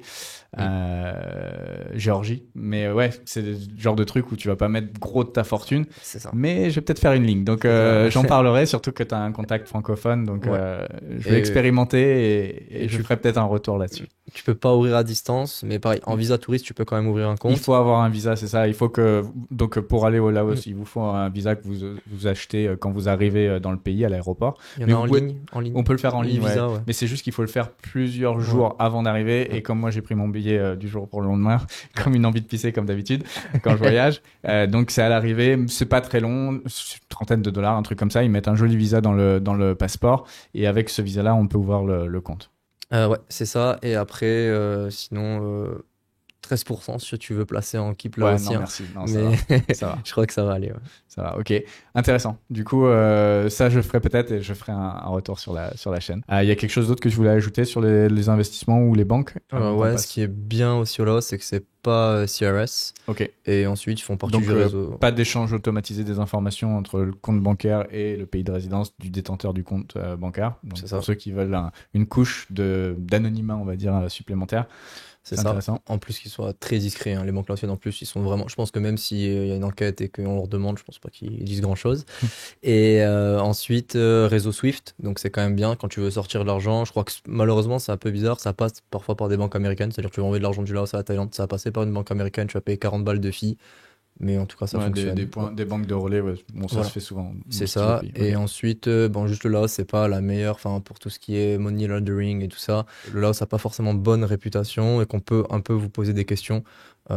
Si vous bougez des gros montants depuis Laos vers un autre pays sur un peu l'origine des fonds, mais vous aurez facilement tout le justificatif au Laos, on vous aidera, donc il n'y a aucun problème là-dessus. Ok, je pense qu'on a fait le tour sur le point Laos, on va pouvoir passer au deuxième point, mais avant ça je voudrais apporter quand même une petite précision parce qu'il y a des gens qui doivent se demander pourquoi il y a une arme au milieu. En fait c'est parce qu'il y a 3 points dans ce podcast et j'ai oublié de le mentionner en introduction. Donc il y a également ton business, donc le fait de produire et de vendre ces produits, on va en parler à la fin, donc restez bien jusqu'à la fin. Et là, on va passer donc au deuxième point qui est ta vie en Thaïlande, puisque tu as fait 7 ans au Laos et 10 ans en Thaïlande. Donc, tu es arrivé à 18 ans en Thaïlande. Et à la différence de la plupart des personnes que j'ai interviewées en Thaïlande, toi, tu as fait un choix de ville où tu vis qui est hors de la carte habituelle des gens qui s'expatrient en Thaïlande. Donc, est-ce que tu peux nous parler de là où tu vis, comment tu y es arrivé, pourquoi? Ouais, donc du coup, j'ai fait un choix, comme tu disais, donc différent la plupart des gens qui s'installent en Thaïlande. Je suis allé à Bang Sen, donc c'est une petite ville étudiante avec 40 000 étudiants quand même, entre Bangkok et Pattaya, à mi-chemin. C'est au bord de la mer, petite station balnéaire assez connue si tu veux. Vous avez la plage? Ouais, il y a la plage, elle est assez sympa, tu te baignes pas trop. T'as l'embouchure du Chao Phraya, qui est le fleuve qui amène tout ce qui a, enfin avec tout le fleuve, ça vient tout libérer dans la mer. Et de l'autre côté, t'as Lem Chabang, port en eau profonde de Thaïlande, donc beaucoup de cargo au large. Mais tu te baignes pas trop, mais la plage est quand même très belle. Ok. Donc comment tu t'es retrouvé là? Comment je me suis retrouvé là? En fait, mon père m'a déjà conseillé, il m'a dit si tu peux éviter Bangkok tu vas passer d'une petite structure comme Vientiane et tout, et trouver dans ces grandes villes, dans ce grand, tu vas te faire un peu happer par la ville si tu veux. Et donc on a trouvé cette école de commerce à Bang Sen au final qui avait un partenariat avec Montpellier Business School. Comme je suis originaire de Montpellier, je voulais avoir un diplôme de là-bas, ça tombait bien, et je voulais un diplôme français, je trouvais que c'était important. Donc j'ai fait 2 ans d'études de bachelor, mes 2 premières années de bachelor à Bang Sen, et j'ai pu transférer mes crédits en dernière année de bachelor directement à Montpellier Business School, où je suis allé en alternance en dernière année. J'ai fait 1 semaine là-bas et les 3 autres semaines, 1 mois sur 2, je venais en Thaïlande. Je bossais pour une boîte thaï qui m'avait pris. Et super choix, c'était... Alors, c'est la vraie Thaïlande. On était 15 étrangers dans toute la ville, dans toute l'université sur 40 000 étudiants. Il y avait vraiment... À l'époque, aujourd'hui ça a changé, mais à l'époque il y avait vraiment...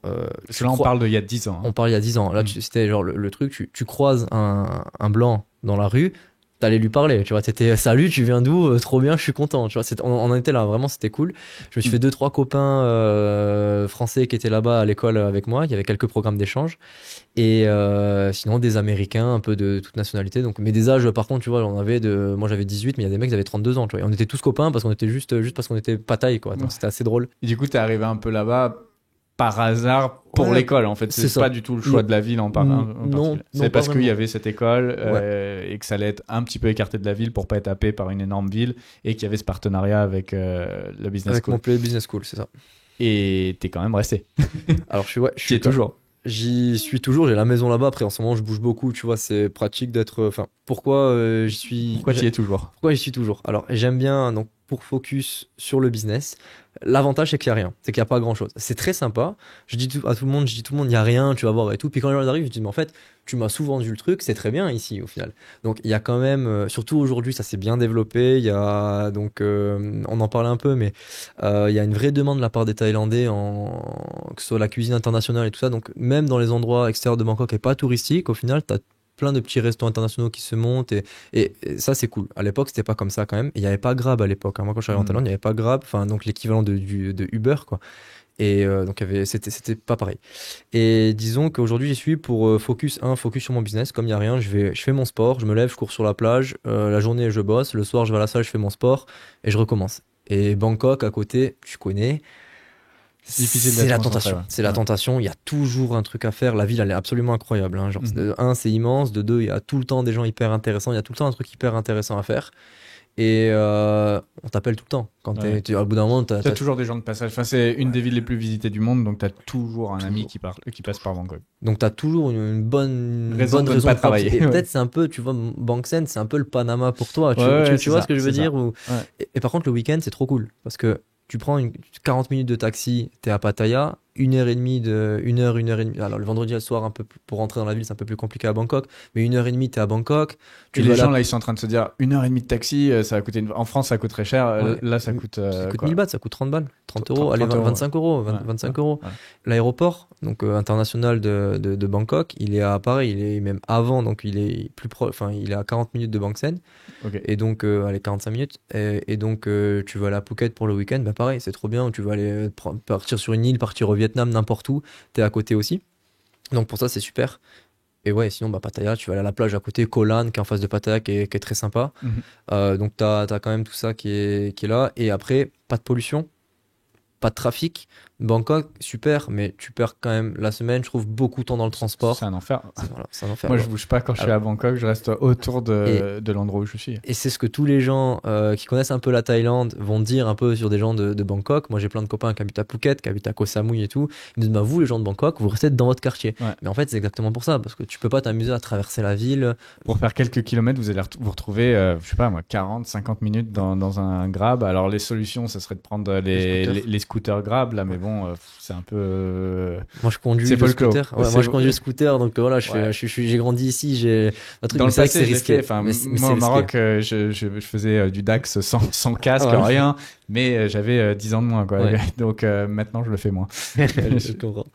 Mais sinon, il y a le BTS aussi, le métro. Mais sinon, c'est pas facile de se déplacer dans Bangkok, je trouve. C'est chronophage. Et petite anecdote, un ami de mon père qui lui travaille à Bangkok depuis 25-30 ans, il travaille pour EDF, mais bref, il me disait que à l'époque où il n'y avait pas le BTS, lui, son entreprise, ils organisaient des meetings, ils avaient loué un van, ils avaient aménagé un grand van avec une table dedans, et en fait, ils faisaient les meetings, le van récupérait les gens chez eux, ils étaient à peu près tous dans le même quartier, et ils commençaient la journée de travail dans le van, dans la table exprès, parce qu'en fait, ils mettaient 2h30 à aller au bureau, tout simplement, donc c'était une horreur. Donc voilà, toutes ces raisons. Donc t'as pas ça à Bangkok? À Bangkok, t'as pas ça, non, c'est que de la proximité, tout va super vite, la vie elle est rapide, t'as la plage, donc là, pour avoir d'informations, on a une petite maison, enfin, on a 3 chambres, 3 salles de bain, elle doit faire aller 150 mètres carrés la maison, on est à 40 mètres de la plage, pas face à la mer, mais bon, on paye, je crois qu'on paye 13 000 bahts, ça nous fait à peu près 160 € chacun de loyer, enfin 320 € de loyer à deux.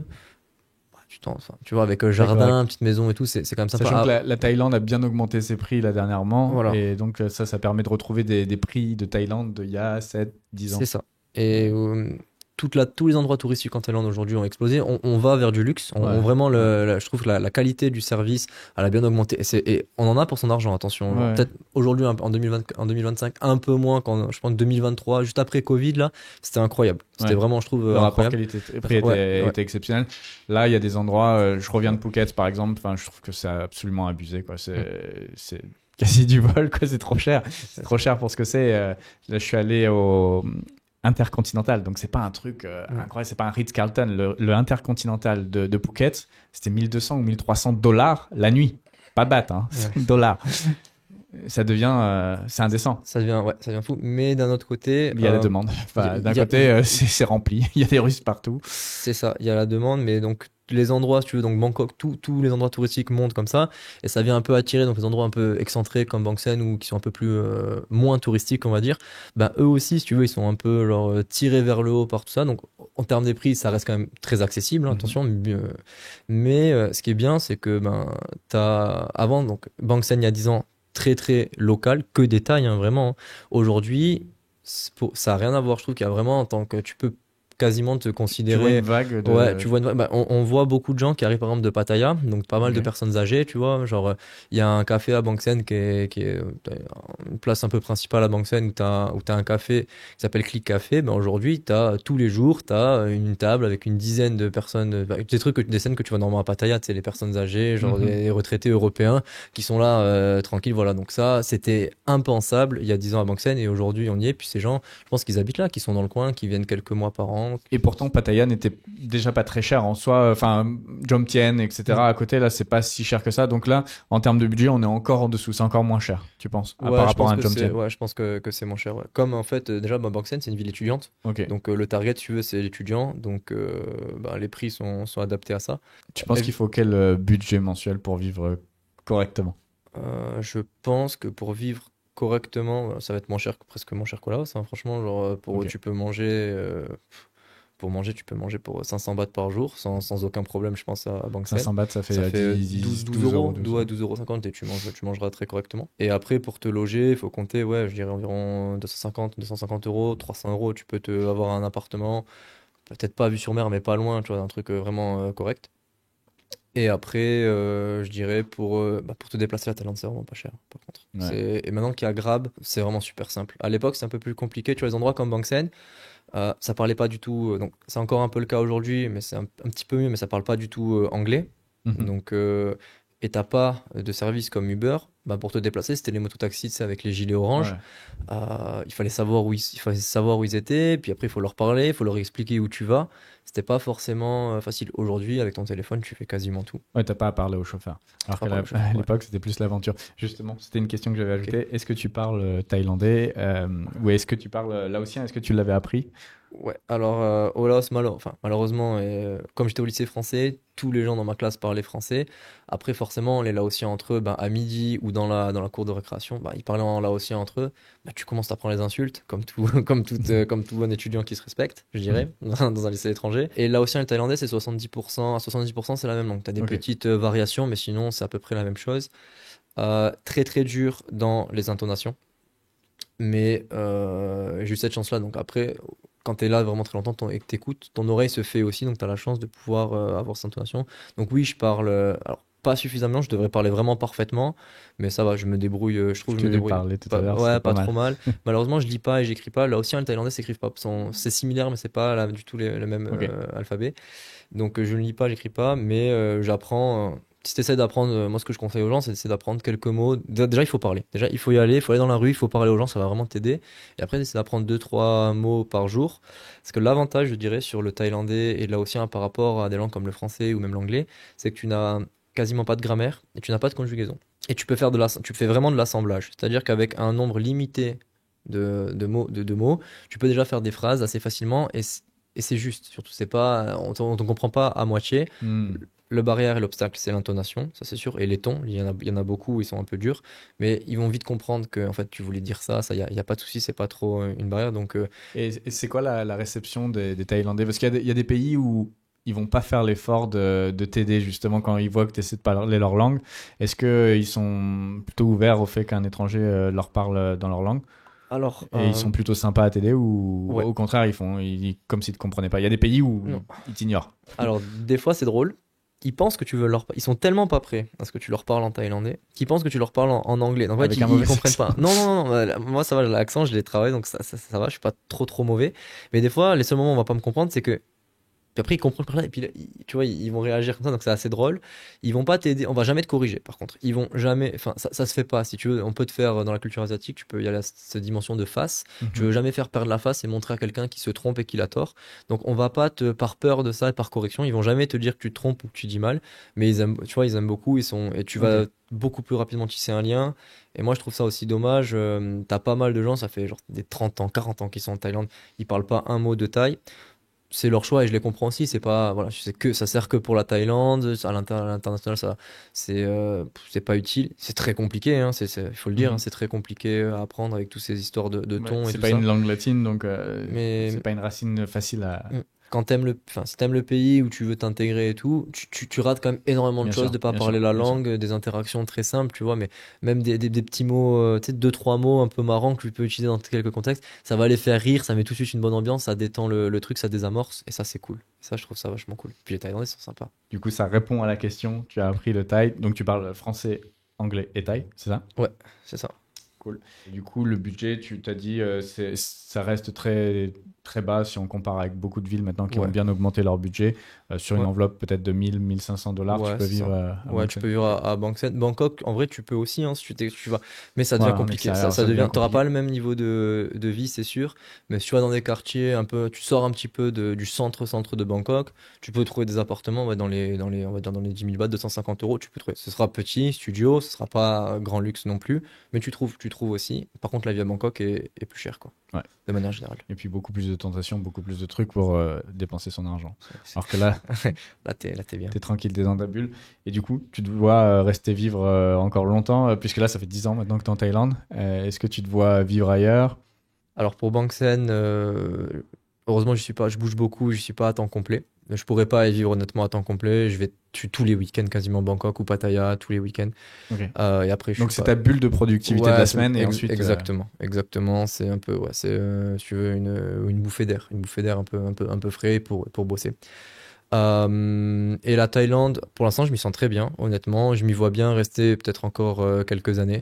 Par contre, à partir du moment où tu as des enfants, tu veux une vie plus posée et tout ça, je pense pas que ce soit, surtout pour les enfants, quoi, le meilleur, enfin, en parlant de Bangkok surtout, je pense pas Mhm. que ce soit le meilleur endroit. Ok. Et dans une ville comme Bang Sen, justement? Le problème d'une ville comme Bang Sen, c'est que tu vas être obligé de les mettre un peu à l'école thaïlandaise. Ah, ouais. Ouais, pour l'éducation, tu vois, pour les gosses, c'est un peu limité. C'est le Ok. problème. C'est l'avantage de Vientiane. J'imagine que tu n'as pas réfléchi. Tu aurais des destinations en tête où tu devrais vivre si tu ne vivais pas en Thaïlande? Est-ce que tu retourneras en France, par exemple? Alors, en France, non. J'irai en vacances, ça c'est sûr. C'est top. En vacances, c'est vraiment bien. Mais non, revivre en France demain, je pense pas. Même, enfin, alors, les taxes et tout ça, on n'en parle pas, c'est une horreur. Je trouve que la mentalité, moi, de manière générale, elle me correspond pas. Problème de sécurité. Là, j'ai vraiment du mal avec la sécurité. C'est un luxe, mais c'est vraiment un luxe. Et je crois qu'on s'en rend pas compte. Tant qu'on est en France et qu'on est qu'on vit là-dedans, on s'en Ce rend qu'on pas nous fait compte. subir en France. Enfin, ce qu'on C'est ça. nous faisait pour nous. C'est ça. Il y a de la violence. Il y a de Ouais. la violence, mais pas que physique, si tu veux. Il y a de la violence, je pense, à tous les niveaux. Et moi, j'aime trop le fait d'être en Thaïlande, au Laos, de laisser mes clés sur mon scooter, laisser mon casque toute la journée. Ça bouge pas, on m'a jamais rien volé. Je suis au Starbucks ou je suis n'importe où, je bosse dans un endroit public. Je laisse mon ordinateur, enfin, tu vois, je vais n'importe où, je vais m'acheter un truc, je vais aux toilettes, je reviens. Je me suis pas dit, on va pris mon ordinateur, mon portefeuille et mon téléphone, tu vois, il y a tout, il y a rien qui bouge. Et dès que je rentre en France, t'as toujours ça, tu sais, Hmm. ça m'est jamais arrivé, on m'a jamais volé pourtant, hein. Ok. Mais à force d'entendre des histoires, mais des choses qui arrivent, en plus, ben, si tu veux, t'es embrigadé là-dedans. Et au final, enfin, moi, je trouve que ça fait un poids dans ta vie de tous les jours, de pas sentir forcément en sécurité ou qu'on va te voler ou qui peut t'arriver quelque chose. Ok, donc tu retournerais pas en France, Non. mais Non, tu veux pas me franchement. dire si t'as un autre Mais pays si j'ai un autre pays, en tête? Ou pas forcément, moi, je là, suis allé en c'est peut-être Suisse. Non, question si, si, piège. moi, Hein. j'aime bien la Suisse, moi. C'est cher. Ok, Mais je trouve que déjà leur système, je trouve qu'il fonctionne bien, enfin mieux, genre mieux que la France, mieux toujours. que la France en tout cas. Il faut aller un peu plus loin, peut-être pas Genève, tu vois, c'est un peu trop la France encore. Mais désolé pour les Suisses qui nous écoutent. Mais un peu plus loin, ouais, pourquoi pas, parce que Ok, le système est pas mal, je trouve. Le ok. système Ça te d'éducation, changera c'est niveau température, par contre. Hein. rien à voir niveau température, niveau budget aussi. Mais après, c'est notre vie, attention, là, on Ouais. parle de. Et je sais pas, hein, je dis ça comme ça. Si je devais J'ai choisir, un j'avais pas ami le là choix. qui était à Panama depuis une dizaine d'années quasi, qui a Ouais. fait 2-3 ans en Suisse, il est revenu à Panama. Hein. C'est dur. C'est dur. Hein. Surtout si t'as vécu enfin, 2 tiers de ta vie Ouais. finalement avec du soleil, ça va C'est être ça. dur. C'est ça. Ok. Question suivante. Quels sont pour toi les points négatifs de la Thaïlande, de vivre en Thaïlande? Parce que t'es quand même heureux d'être ici Oui, globalement, oui, je suis mais très j'aime heureux. bien toujours partager, Ouais, enfin tu vois qu'il y a un petit peu les deux côtés. Si t'es là depuis 10 ans, c'est que c'est pas mal. ouais. Ouais, alors, les mauvais côtés de la Thaïlande. Ça devient un peu trop touristique, je dirais. On n'est pas sur le surcoté, mais on n'est pas loin, tu vois. Ça Sur devient certains endroits, bah, Ouais, Phuket, que on venait de mentionner, je pense que c'est devenu surcoté là pour le coup. c'est possible. Alors, tu as différentes raisons, attention. Hein. Tu as déjà. Alors, une première raison, c'est ça va mal dans les autres pays, tout Ouais. simplement. Ça va pas très bien en Europe. Enfin, il y a des guerres en Ukraine. Là, plus récemment, conflit, enfin, genre, sur Israël-Palestine. Israël-Palestine. Et après, ouais, donc, tu as beaucoup de Russes qui arrivent à Phuket. Donc, ça, c'est quoi, 2021-22. Ouais. Maintenant, beaucoup disent, donc, sur Phuket, beaucoup de Russes. Pattaya aussi un petit peu. Bangkok, on le sent un peu moins, je trouve. Et par exemple sur Koh Phangan, c'est aujourd'hui les étrangers, c'est 90% c'est des Israéliens, tu vois. Et attention, j'ai absolument Ouais. rien contre les Russes ou les Mais Israéliens. c'est juste que ça a amené une Voilà. énorme population d'un coup. Exactement. Les prix. Les mecs, ils arrivent, les prix ont explosé. Le logement à Phuket, les prix, ça, c'est devenu des copains qui habitent à Phuket, tu vois, qui y sont depuis 2019. Ils ont vu leur loyer exploser, quoi. C'est dommage. Et après, il y a juste trop de monde. Bah, tous ces endroits qui sont un peu des havres de paix, qui sont tranquilles, ça a été le même cas à Dubaï, tu vois. C'était le refuge pour tous les Ukrainiens, Russes, etc. C'est ça. Et du coup, bah, tu as les prix Dubaï Marina, les prix des loyers d'une année à l'autre, ils avaient quasi doublé, quoi. C'est ça. Donc, la première chose, je dirais que c'est un peu trop, il y a un peu trop de monde maintenant, trop touristique. Aussi, Ok. hein, tout simplement, les Chinois aussi, hein, tout Ouais. simplement. Hein. Enfin, c'est normal. Ils viennent, comment dire, le revenu moyen chinois augmente, Ouais. leur capacité à dépenser augmente. Donc, les mecs, ils viennent aussi en Thaïlande, ce qui est normal, c'est un pays qui leur plaît. Ouais, donc, ça, c'est peut-être surpopulation un petit peu. Donc, ça engendre beaucoup plus de construction, beaucoup plus. Donc, si tu veux, voilà, comme tu disais, des havres de paix ou des endroits un peu préservés, eh ben, on a un développement un peu trop rapide, un peu trop forcé, et donc c'est pas forcément réfléchi non plus. En Thaïlande, t'as pas de plan d'urbanisme, t'as pas tout ça. Oui, ça ralentit, donc oui, ça fait qu'en 2 semaines, t'avais pas de 7-Eleven, t'as un 7-Eleven par exemple. Vraiment, c'est les délais pour construire un 7-Eleven. Mais d'un autre côté, bon, bah, y a pas d'harmonie, tu vois, au niveau de l'architecture. Et ça, c'est peut-être des trucs qu'on pourrait dire à la Thaïlande par rapport à la France. En termes d'architecture, y a pas. Peut-être qu'au niveau de la culture, au bout d'un moment, Bangkok encore ça va, mais ça reste quand même limité en termes de musée, en termes de ouais, tout ce qui va être assez artistique, théâtre et tout ça. Si t'aimes un peu ça, ça peut manquer. Ouais, t'as tous les temples, la culture thaï, etc. Mais ça va être horrible ce que je vais dire, mais une fois que t'as vu un ou deux temples, t'en as vu beaucoup en fait d'un coup et enfin tu passes pas tes week-ends. C'est pas le Louvre. Non. Enfin, je suis désolé, je vais sûrement offenser en disant ça, mais c'est ma vérité. Et après, d'autres trucs qui me plaisent moins, je dirais en Thaïlande, peut-être. Pollution, peut-être. La pollution. La pollution, ça c'est sûr et certain. Pas que la pollution de l'air, la pollution aussi, tout simplement, enfin, dans les aliments et dans tout ça, on n'a pas les mêmes normes. En Europe, même si en Europe, on sait, en France, ne sont pas respectés du tout, on le sait tous, mais voilà, en termes d'OGM, en termes de si tu manges dans la rue tous les jours, donc oui, tu manges pour 1 euro en Thaïlande. C'est ça, à chaque fois on dit on peut manger pour pas cher, mais tu t'empoisonnes. En fait. C'est ça, tu peux manger pour pas cher et pour 1 euro, tu t'en fous quand tu viens 2 semaines ou 3 semaines par an en Thaïlande, c'est pas grave. Si tu vis 10 ans ici, que tu manges tous les jours dans la rue, petit à petit, tu vois, sur un riz frit à 1 euro dans la rue, ben, l'huile qu'il va utiliser de friture, enfin déjà ça va être l'huile la moins chère industrielle du 7-Eleven, et derrière il va pas forcément la changer non plus pour faire des économies, tu vois, ce qui est normal, et donc tout ça tu le payes. Et moi j'aime bien dire aussi, quand tu le payes pas avec de l'argent, tu vas forcément le payer avec autre chose, et là tu vas payer avec ta santé. Du coup, dernière question pour clôturer le point sur la Thaïlande, c'est de comparer en fait la Thaïlande avec le Laos, comme tu as eu 2 expériences. Quelles sont pour toi, dans les grandes lignes, vraiment les grandes différences que tu as pu noter en vivant dans ces 2 pays? Alors, je pense vraiment que le Laos, c'est un peu la Thaïlande, mais il y a des dizaines d'années, tout simplement, tu vois. Avec quand même la technologie d'aujourd'hui, attention, mais voilà, un niveau de développement nettement inférieur. Je dirais des valeurs plus simples, plus traditionnelles. Beaucoup de nature, beaucoup de... Enfin, si tu veux pas faire la fête, t'aimes la nature, t'aimes les treks, t'aimes une vie peut-être un peu plus simple, le Laos, ça va être vraiment parfait pour toi. Jusqu'à un certain âge, parce qu'avec la santé, quand même, c'est le seul point aussi, moi je trouve qu'il pêche un petit peu au Laos, même si aujourd'hui à Vientiane ça va mieux. Si tu arrives à un pépin de santé dans le Laos, c'est quand même dommage. Au niveau de la population, c'est personnel, mais je pense qu'il y a beaucoup de gens qui habitent en Thaïlande, même depuis longtemps, qui peuvent te le dire. Devenir vraiment ami avec des Thaïlandais, c'est quelque chose qui prend aussi du temps. Ça se mélange peut-être.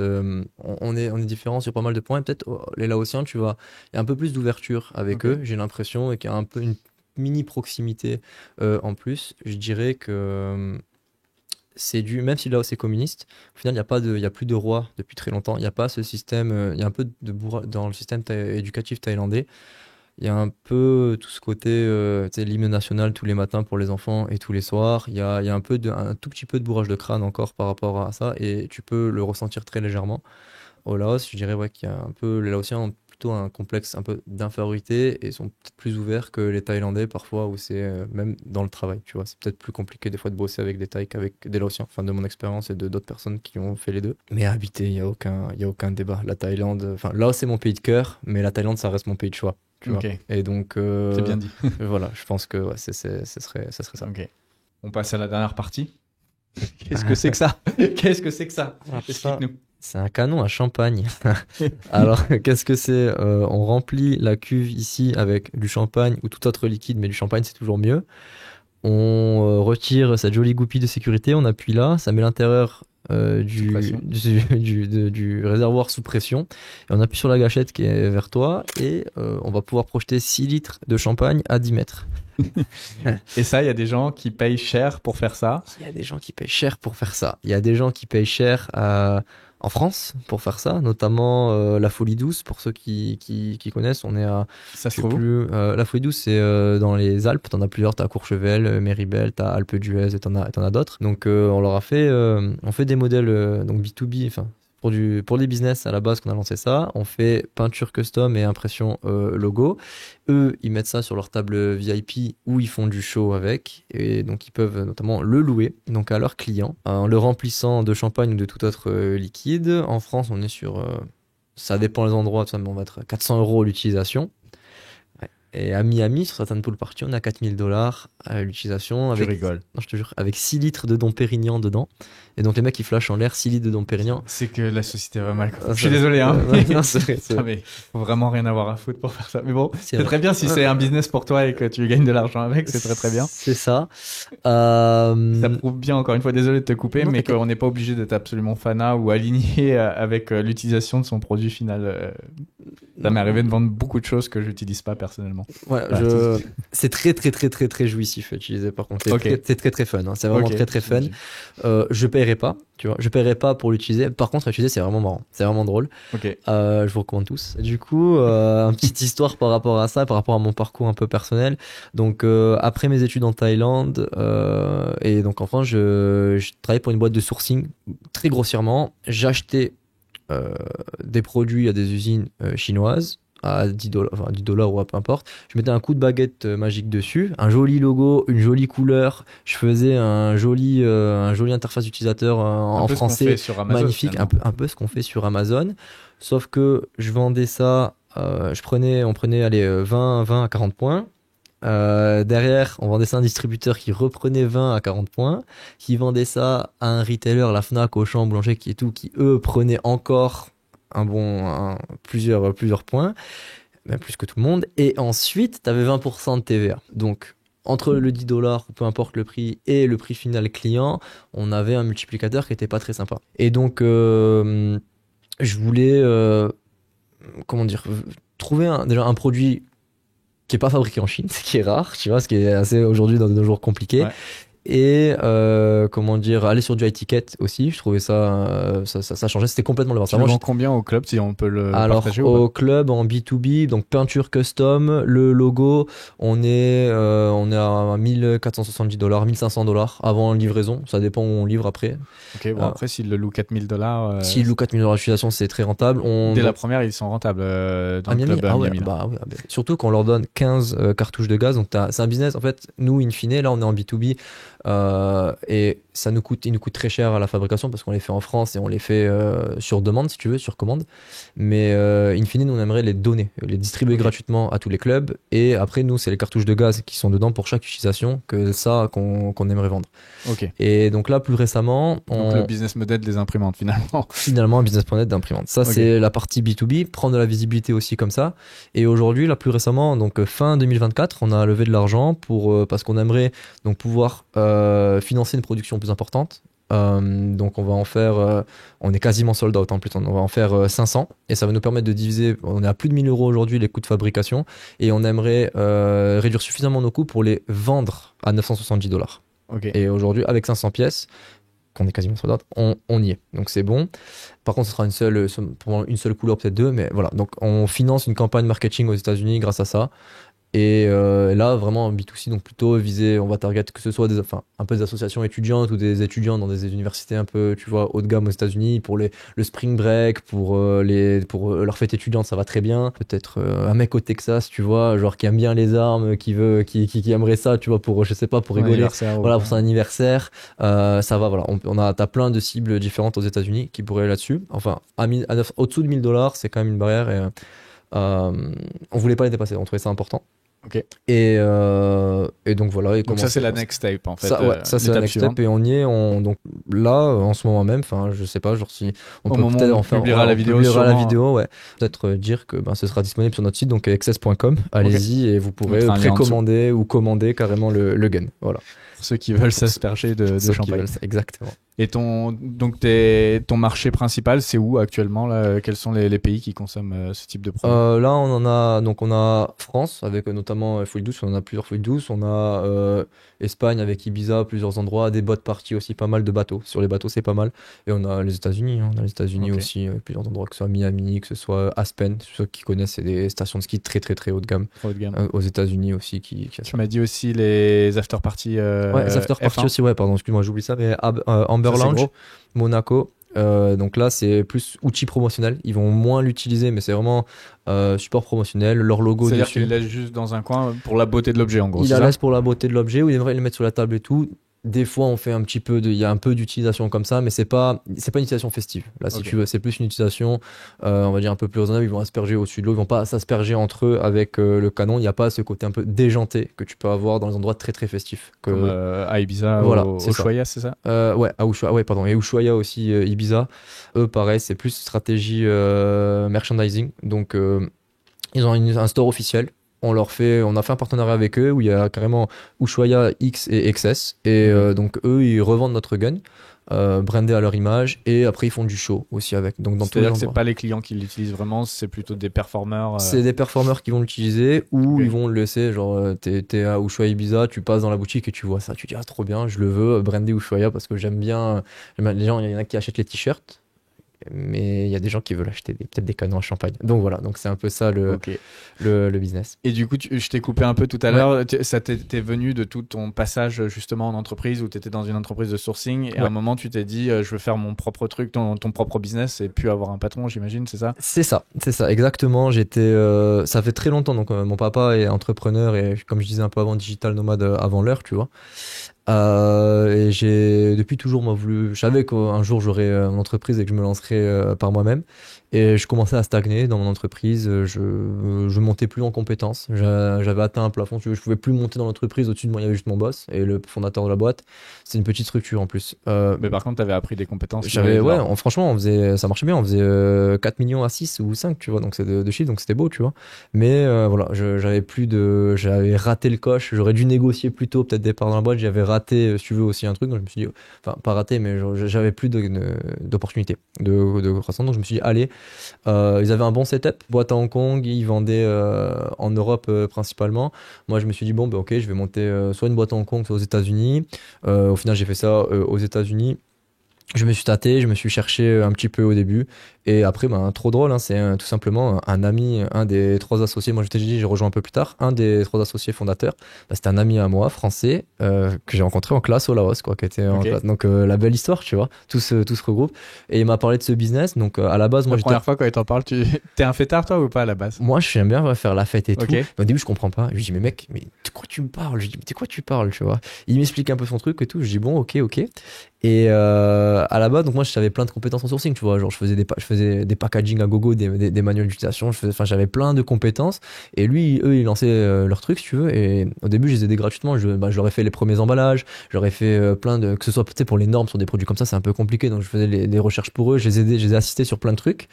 Et après, quand j'avais quitté mon job, je me dis, vas-y, bah, laissez-moi le distribuer en Thaïlande aussi, tu vois. Donc, pareil, en Thaïlande, j'ai démarché plein de clubs. Ici, c'est bien festif. Ça peut, voilà, ça marche. Il y a grave du potentiel aussi. T'es où en Thaïlande? Où est-ce que les gens qui vont visiter à Phuket? Ouais, Phuket essentiellement. Après, le problème de la Thaïlande, c'est que on n'est pas en termes de location, tu vois. Genre, moi, le gun, au final, je le fabrique en France, donc il faut l'expédier ici, ça coûte plus cher que l'expédier aux US. Et puis, il le loue pas 4 000 $ l'utilisation en Thaïlande, tu vois. Genre, donc, au final, c'est là où j'ai eu un feedback du marché aussi. On est aussi un peu parti là. Ah, les gars, vous êtes un peu cher pour des clubs en Thaïlande. Donc, on s'est dit comment on peut réduire comment on va faire pour en arriver là. Donc, tout c'est bien, si tu veux, aligné. Et, l'Asie, donc, voilà. marché plus difficile, du coup, à pénétrer pour ce type de produit ou pas? Alors, pour l'instant, j'ai bien essayé. Enfin, Thaïlande et Bali, tu vois. Okay.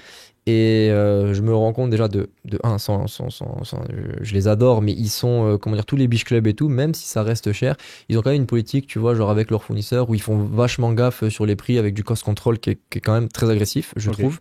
Ils sont pas, tu vois, genre aux États-Unis, genre il y a des mecs qui nous ont vus sur Instagram. Sur l'Instagram de la Folie Douce notamment, à Aspen, là, ils nous ont dit, nous on le veut dans 2 semaines, et 10 jours après, ils nous recommandaient des cartouches par, tu vois, genre, les mecs, ça va super vite, tu le loues 500 $. C'est, pour te la faire très simple, quand t'es sûr de le louer, c'est comme si t'achètes un scooter, tu vois, avec la location de scooter en Thaïlande. Ouais. Comme si t'achètes un scooter à 1 500 $ et que tu peux le louer 300 $ par jour ou 400 $ par jour. Tu t'y penses même pas. En quelques jours, t'es sûr voilà, que c'est tu ça. vas gagner de l'argent. Ouais. Et moi, je leur propose même, je leur dis, écoute, tu veux pas le payer parce que tu veux tester ton marché, tu sais pas. je te le place gratuitement et je prends une commission sur la vente de cartouches. Et in fine, c'est ce que nous, on va faire aussi sur le B2B. En moment, on va couper. Et là, de toute façon, on va en produire 500, on est sold out. Puisque, juste pour reprendre, la cartouche est propriétaire, donc tu peux contrôler en fait l'utilisation, c'est ça? C'est ça, exactement. La cartouche est propriétaire et nous, on fait tous nos tests de sécurité avec ces cartouches. Elles sont faites en France par un fournisseur français aussi. Si tu veux mettre un autre gaz ou si tu veux mettre une autre cartouche, tous nos tests de sécurité sont invalides du coup. Et donc ça devient ta responsabilité légale de laisser tes clients utiliser ça. Et en cas d'accident, tu payes. Et les gens, pour économiser $10 sur une cartouche, sur le prix d'une cartouche ou $5, et encore, il faudrait qu'ils achètent des quantités suffisantes pour avoir un meilleur prix que nous. Enfin, tu vois, c'est un business d'économie d'échelle aussi, de volume. Hein. Donc ça vaut vraiment, vraiment pas le coup. Et on a une fixation propriétaire dessus, qu'on a développé aussi. Et c'est pour ça qu'on est quasiment à 100 000 euros de dev en tout, sur tous les tests, tous les bureaux d'études. On l'a fait en France aussi. Et pareil, tu dois faire un moule aluminium pour le gun. Tu peux pas faire ça en Chine par exemple. Si tu veux faire un moule comme ça en Chine, l'exporter, tu te fais bloquer aux douanes. On a l'impression que c'est une arme. C'est considéré... Enfin, c'est pas une arme, mais c'est la forme d'une arme. Je me suis fait arrêter à l'aéroport avec ça. Ouais, c'est problématique. c'est pour ça que tout ce qui est armes, tout ça, c'est souvent Taïwan pour tout ce qui est airsoft. C'est ça. C'est la destination. Ouais. C'est ça. Mais non, nous on va tout faire en Europe pour éviter justement tout problème. Et puis voilà, peut-être un jour même, qui sait, sur Amazon, je sais pas ce que peut-être que t'en penses, mais pourquoi pas, sur le marché américain, je pense Amazon US, pourquoi pas, ça serait à étiquette, mais et puis faudrait voir à quel point Amazon ferait suer ou pas avec les normes de sécurité, etc. Mais ouais, possiblement, ça peut être un produit intéressant. Cool. Ouais, on espère qu'on le verra partout et que essayez-le en tout cas parce que c'est vraiment drôle. C'est vraiment vraiment drôle l'utilisation. C'est un peu de recul. Ça projette vraiment c'est très très beau. C'est très très beau quand ça part. C'est très beau. C'est bien débilos. C'est bien débilos. Je connais quelques personnes qui aimeraient bien. Ok, bah écoute, de toute façon on mettra les liens en dessous. Au moment où on publiera la vidéo, normalement vous aurez sorti la vente au grand public, pas uniquement aux établissements. Donc s'il y a quelqu'un qui veut avoir un canon à champagne chez lui, il y aura le lien en dessous. Allez-y, ou écrivez-nous sur Instagram, j'ai vu la vidéo sur Rosaï TV, il n'y a pas de souci, on vous répondra. Ça roule. Bah cool en tout cas d'avoir partagé ton parcours. Je pense qu'on a fait un peu le tour. Je sais pas si tu avais autre chose à ajouter. Franchement là comme ça non. Si vous allez au Laos, vous allez vous régaler. En Thaïlande, t'en as déjà suffisamment parlé, donc voilà. Ouais, le Laos, je pense que si quelqu'un cherche quelque chose de plus authentique en Asie, ça peut être un voyage intéressant. Ça permet d'être un petit peu en dehors des sentiers battus, d'être moins dans un cadre balisé, comme c'est le cas dans beaucoup de pays d'Asie maintenant, surtout que ça s'est surdéveloppé dernièrement. Donc ça permet d'avoir quelque chose de plus authentique. Ouais, c'est ce que je pense. Moi, c'est vraiment des mots, je trouve, pour bien décrire le Laos, authentique et plus naturel, je dirais, un peu préservé, même si ça devient rare, tu vois, aujourd'hui, peu importe où t'es dans le monde, de trouver toujours des petits havres de paix, comme ça, des endroits qui sont et que ça soit intéressant protégés en même temps, tu vois. Ouais, c'est ça, et qu'il y a quand même quelque chose à voir. Ce qui est normal, tu vois, les plus beaux endroits sont les plus touristiques. Et inversement, tu vois, donc au final, c'est ça qui vient un peu les choses. Donc si vous passez au Laos, amusez-vous bien. Si vous passez en Thaïlande, allez à Phuket, utilisez son canon. T'as une adresse où il y a ça Café Del Mar, là. Café Del Mar. Voilà. Classe. Ok, cool. Merci encore une fois. Avec plaisir. Et puis on se retrouve dans une prochaine vidéo. Ciao, ciao.